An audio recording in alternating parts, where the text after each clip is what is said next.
ഈ മതസൗഹാർദ്ദം എന്ന് പറയുന്നത് ഒരു മതവിശ്വാസത്തിൽ നിന്നുകൊണ്ട് അതേ സമയം തന്നെ മറ്റു മതവിശ്വാസങ്ങളെയും ആചാരങ്ങളെയും ആസ്വദിക്കുന്ന മനുഷ്യന്റെ പ്രവണതയ്ക്ക് മനുഷ്യൻ തന്നെ പേരിട്ടതാണോ ഈ മതസൗഹാർദ്ദം എന്നുള്ള മുഖംമൂടി?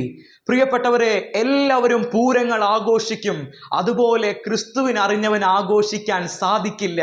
എല്ലാവരും സിനിമാ ഗാനങ്ങളോടൊപ്പം നൃത്തം ചെയ്യും, ആസ്വദിക്കും, അതുപോലെ ക്രിസ്തുവിനെ അറിഞ്ഞവന് ആസ്വദിക്കുവാൻ സാധിക്കുകയില്ല. പ്രിയപ്പെട്ടവരെ, അതിനർത്ഥം 1 കൊരിന്ത്യർ 3:9 കാരണം ഞങ്ങൾ ക്രിസ്തുവിന്റെ കൂട്ടുവേലക്കാർ, നിങ്ങൾ ദൈവത്തിന്റെ കൃഷി, ദൈവത്തിന്റെ ഗൃഹനിർമ്മാണം.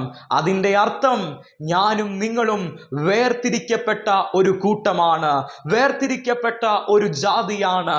നമ്മുടെ നാവുകൾ ക്രിസ്തുവിന്റെ നാവായി മാറേണ്ടതാണ്. എന്റെയും നിങ്ങളുടെയും നൃത്തം ചെയ്യുന്ന കാലുകൾക്കിടയിൽ അതേ സമാധാന സുവിശേഷത്തിന്റെ ചെരുപ്പ് അണിഞ്ഞിരിക്കേണ്ടവരാണ്. നമുക്ക് ചുറ്റും ഒരു നീതിയുടെ കവചം ആവശ്യമാണ്.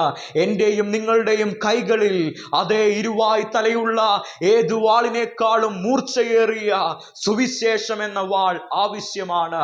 അങ്ങനെയുള്ള ഒരു കാലഘട്ടത്തിലൂടെ നാം കടന്നു പോകുമ്പോൾ എങ്ങനെയാണ് പ്രിയപ്പെട്ടവരെ അവസാന തുള്ളി രക്തം വരെ എന്റെയും നിന്റെയും രക്ഷയ്ക്കായി ഈ മാനവകുലത്തിനായി നൽകിയ രക്ഷകനെ അറിഞ്ഞിട്ടും അവനെ അറിയാത്ത രീതിയിൽ ഈ സിനിമാ ഗാനങ്ങൾക്ക് മുന്നിലും മറ്റാഘോഷങ്ങൾക്ക് മുന്നിലും നമ്മുടെ ആത്മാവിനെ വ്യതിചലിച്ചുകൊണ്ട് അവയ്ക്ക് മുന്നിലേക്ക് നമ്മുടെ ആത്മാവിനെ കടം കൊടുക്കുവാൻ സാധിക്കുന്നത്?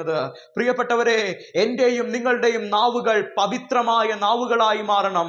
എന്റെയും നിന്റെയും പാദങ്ങൾ അതേ ക്രിസ്തുവിന് വേണ്ടി യാത്ര ചെയ്യുന്ന പാദങ്ങളായി മാറണം. ഒരു വിശ്വാസത്തിന്റെ നാവുകളും പാദങ്ങളും ജീവിതവുമായി മാറണം. പ്രിയപ്പെട്ടവരെ, വിശുദ്ധമായ പഴയ നിയമത്തിൽ ഒരുപാട് വിശുദ്ധന്മാരെ നമുക്ക് കാണാം. അതിലൊന്നാണ് ഹബക്കൂക്ക് എന്ന് പറയുന്നത്.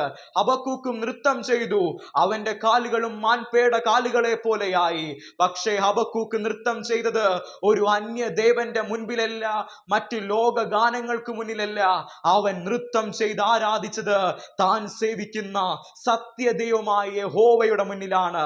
തീർന്നില്ല, ദാവീദ് ഒരുപാട് കീർത്തനങ്ങൾ സ്തോത്രം ചെയ്ത് പാടി പുകഴ്ത്തി. അവൻ സ്തോത്രം ചെയ്ത കീർത്തനങ്ങൾ ഒരിക്കലും അന്യദേവനെ കുറിച്ചുള്ളതല്ല, അന്യദേവനെ പുകഴ്ത്തിയുമുള്ളതല്ല.